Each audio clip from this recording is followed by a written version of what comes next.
வணக்கம். திசைகளின் 10 மணி செய்திகள். இன்ஸ்பெக்டர் ஷீலா சம்பந்தப்பட்ட மரத்தடி உணவுக்கடை உரிமையாளருடனான தகராறு, எந்தவொரு குற்றத்தன்மையும் இல்லை, போலீஸ் அறிவிப்பு. சமூக ஊடகங்களில் நேற்று வைரலான காணொலியில் இன்ஸ்பெக்டர் ஷீலா சம்பந்தப்பட்ட மரத்தடி உணவுக்கடை உரிமையாளருடன் ஏற்பட்ட வாக்குவாதம் மற்றும் சலசலப்பு தொடர்பில் எந்தவொரு குற்றத்தன்மையும் இல்லை என்பதில் போலீஸ் துறை மனநிறைவு கொள்வதாக கோலாலம்பூர் போலீஸ் தலைவர் டத்து ஃபடில் மாசஸ் இன்று அறிவித்துள்ளார். கோலாலம்பூர் டங்வாங்கி போலீஸ் நிலையத்தின் அருகில் உள்ள மரத்தடி உணவக கடைக்காரர் ஒருவர் தன்னிடம் நடந்து கொண்ட முறை குறித்து இன்ஸ்பெக்டர் ஷீலா அந்த நபருக்கு எதிராக கடந்த 13ஆம் தேதி போலீஸ் புகார் அளித்திருந்தார். எனினும் தாங்கள் மேற்கொண்ட விசாரணையில் இந்த சம்பவத்தில் எந்தவொரு குற்றத்தன்மையும் இல்லை என்று கண்டறியப்பட்டுள்ளதாக டத்து ஃபடில் மாசஸ் இன்று வெளியிட்ட ஒரு அறிக்கையில் தெரிவித்துள்ளார். போலீஸ்காரரின் பணியில் இடையூறு விளைவித்ததாக குற்றஞ்சாட்டப்பட்டுள்ள பட்டாலிங் ஜெயா மாவட்ட போலீஸ் தலைமையகத்தின் முன்னாள் வர்த்தக குற்ற செயல் தடுப்பு அதிகாரியான இன்ஸ்பெக்டர் ஷீலா தாம் கைது செய்யப்பட்ட முறை குறித்து புகார் அளிப்பதற்கு டங்வாங்கி மாவட்ட போலீஸ் நிலையத்திற்கு சென்றபோது அந்த போலீஸ் நிலையத்திற்கு வெளியே உள்ள மரத்தடி உணவக கடைக்காரர் தம்மிடம் நடந்து கொண்ட முறை குறித்து நடவடிக்கை எடுக்க கோரி புகார் அளித்திருந்தார். இச்சம்பவத்தில் இன்ஸ்பெக்டர் ஷீலாவிற்கும் அந்த கடைக்காரருக்கும் இடையில் கடும் வாக்குவாதம் ஏற்பட்டு அந்த கடைக்காரர் நாற்காலி போன்ற ஏதோ ஒரு பொருளை தூக்கி ஷீலா மீது வீசுவதைப் போல காட்டும் 43 வினாடிகள் ஓடக்கூடிய காணொலி சமூக வலைதளங்களில் வைரலானது. உணவக கடைக்காரர் தன்னிடம் நடந்து கொண்ட முறை உட்பட 3 வெவ்வேறு சம்பவங்கள் குறித்து நடவடிக்கை எடுக்க கோரி ஷீலா போலீஸ் புகார் அளித்திருந்தார். இந்த புகாரின் தொடர்பில் இன்று பதில் அளிக்கையில் இந்த சம்பவத்தில் எந்தவொரு குற்றத்தன்மை அம்சமும் இல்லை என்று டத்து ஃபடில் மாசஸ் அறிவித்துள்ளார். அரசியலமைப்பு சட்டத்தில் கூறப்படுவதைப் போல சபா மாநிலத்திற்கான 40 விழுக்காடு வருவாயை மத்திய அரசாங்கம் வழங்க வேண்டும் என்ற கோரிக்கையை நிறைவேற்றுவதில் அரசாங்கம் உறுதிபூண்டிருப்பதாக பிரதமர் டத்தோஸ்ரீ அன்வார் இப்ராஹிம் தெரிவித்தார். இவ்விவகாரத்தில் மத்திய அரசாங்கம் கொண்டுள்ள கடப்பாட்டிலிருந்து விலகாது என்று சபா மாநிலத்திற்கு இன்று தொடங்கி 2 நாட்களுக்கு அலுவல் பயணம் மேற்கொண்டுள்ள பிரதமர் குறிப்பிட்டார். அதேவேளையில் 40 விழுக்காட்டு வருமானம் தொடர்பில் வரும் திங்கட்கிழமை மத்திய அரசாங்கம் மற்றும் மாநில அரசாங்கம் ஆகிய இரு தரப்பிலும் உயர்மட்ட அதிகாரிகளை கொண்ட குழு இவ்விவகாரம் குறித்து விவாதிக்கும் என்று இன்று கொத்தகினபாலுவில் மக்களுடனான நிகழ்வில் கலந்து கொண்டு பிரதமர் மேற்கண்டவாறு கூறினார். சபா சட்டமன்ற தேர்தலில் பெனாம்பாங் நாடாளுமன்ற தொகுதியின் கீழ் உள்ள மோயோக் சட்டமன்ற தொகுதி பலரது கவன ஈர்ப்பாக மாறியுள்ளது. இன்று நடைபெற்ற வேட்புமனு தாக்கலில் இத்தொகுதியில் 12 முனை போட்டி ஏற்பட்டுள்ளது. பிரதமர் டத்தோஸ்ரீ அன்வார் இப்ராஹிம் தலைமையிலான ஒற்றுமை அரசாங்கத்தில் உறுப்பு கட்சிகளான பிகேஆர் மற்றும் சபா ஜிஆர்எஸ் ஆகிய இரு கட்சிகளும் மோயோக் தொகுதியில் தத்தம் வேட்பாளர்களை களம் இறக்கி ஒருவருக்கொருவர் மோதும் நிலை ஏற்பட்டுள்ளது. கடந்த 2020ஆம் ஆண்டு நடைபெற்ற சபா தேர்தலில் மோயோக் தொகுதியில் வாரிசான் கட்சியின் துணைத் தலைவர் டேரல் லேக்கிங் 5935 வாக்குகள் வித்தியாசத்தில் வெற்றி பெற்றார். மலேசியா தாய்லாந்து எல்லைக்கு அருகில் லங்காவி கடற்பகுதியில் கள்ளத்தோணி கவிழ்ந்து நீரில் மூழ்கிய சம்பவத்தில் இதுவரை மரண எண்ணிக்கை 29ஆக உயர்ந்துள்ளது. சம்பந்தப்பட்ட கடற்பகுதியில் மேற்கொள்ளப்பட்டு வரும் தேடும் நடவடிக்கையில் இன்று சனிக்கிழமை மேலும் ஒரு சடலம் மீட்கப்பட்டதாக கிடா பெர்லிஸ் கடல்சார் அமலாக்க நிறுவனத்தின் இயக்குநர் ரம்லி முஸ்தபா தெரிவித்தார். இன்று காலையில் புலாவ் சிங்கா பசார் என்ற இடத்தில் ஓர் ஆடவரின் சடலம் மீட்கப்பட்டது என்று ரம்லி குறிப்பிட்டார். கள்ளத்தோணி கவிழ்ந்த சம்பவத்தில் இதுவரை 14 பேர் உயிர் பிழைத்திருப்பதாக அவர் விளக்கினார். மலேசியாவிற்கு வருகை தாருங்கள் ஆண்டை நாடு அடுத்த ஆண்டு அனுசரிக்கிறது. இந்நிலையில் நாட்டின் பிரதான நுழைவாசலாக விளங்கும் கோலாலம்பூர் அனைத்துலக விமான நிலையத்தில் ஏரோட்ரெயின் இடையூறு மற்றும் விமான நிலையத்தின் கூரையில் விரிசல் ஏற்பட்டு மழைநீர் கொட்டிய சம்பவம் உட்பட பலதரப்பட்ட பிரச்சினைகளுக்கு உடனடியாக தீர்வு காணுமாறு சுபாங் எம்பி வாங் சென் அரசாங்கத்தை கேட்டுக் கொண்டார். 2026 மலேசியாவிற்கு வருகை தரும் ஆண்டு நெருங்கிவிட்டது.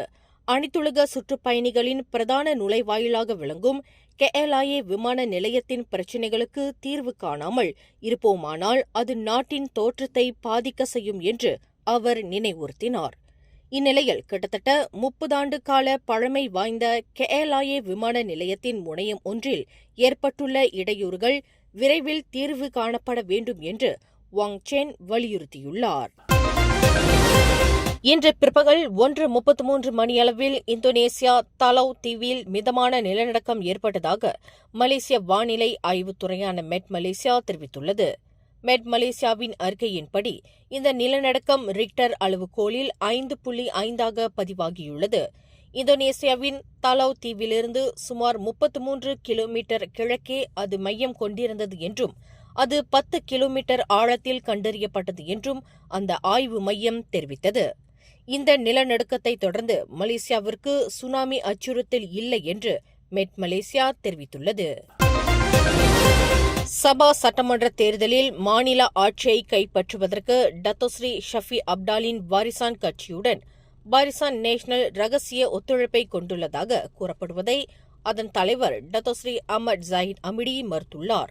நவம்பர் 29ஆம் தேதி நடைபெறும் மாநில தேர்தலுக்கு பிறகு வாரிசானுடன் சேர்ந்து சபா மாநிலத்தில் ஆட்சியை நிறுத்துவதற்கு பாரிசான் நேஷனல் இத்தகைய திட்டம் கொண்டிருப்பதாக கூறப்படுவதில் உண்மை இல்லை என்று அம்னோ தலைவருமான அஹ்மத் ஜாஹித் குறிப்பிட்டார்.